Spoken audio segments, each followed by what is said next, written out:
Elon मस्कच्या एका मुलाखतीतनं त्यांच्या सगळ्या कंपन्यांना जोडणारी एक भन्नाट गोष्ट समोर आली आहे.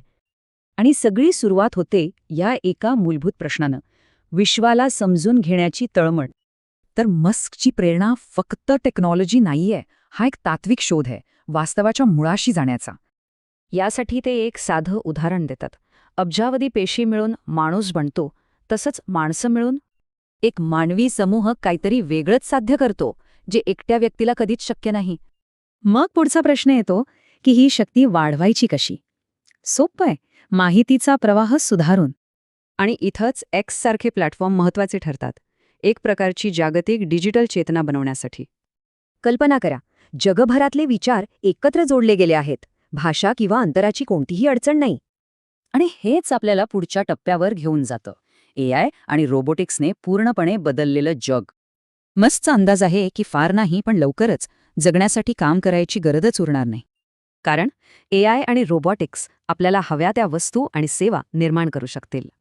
पण जेव्हा हवं ते सगळं मिळेल, तेव्हा अस्तित्वाचा अर्थ काय उरेल? अशा जगात मानवी प्रेरणा आणि मूल्य पूर्णपणे बदलून जातील. पैसा म्हणजे नक्की काय? फक्त माणसांच्या श्रमाचं वाटप करणारी एक सिस्टम? आणि जर रोबोट्स आणि AI काम करत असतील, तर मग या सिस्टमची गरजच काय? मस्कच्या मते खरं चलन पैसा नाही तर ऊर्जा आहे, म्हणजे काम करण्याची क्षमता. पण सोलार पॉवर्ड AIमुळे ऊर्जाही जवळजवळ फुकट झाली तर? मग प्रश्न उरतो, आपलं वास्तव तरी खरं आहे का? हाच प्रश्न आपल्याला एका भन्नाट थिअरीकडे घेऊन जातो, सिम्युलेशन थिअरी.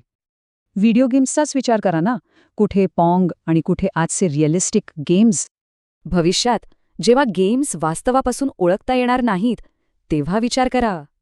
आपण मूळ बेस रियालिटीमध्ये असण्याची शक्यता किती असेल? मस्कच्या मते खूप कमी. कारण कंटाळवाणे सिम्युलेशन्स कोणी खेळत नाही, फक्त इंटरेस्टिंग सिम्युलेशन्सच टिकतात. तर मग आपलं वास्तव इंटरेस्टिंग आहे का?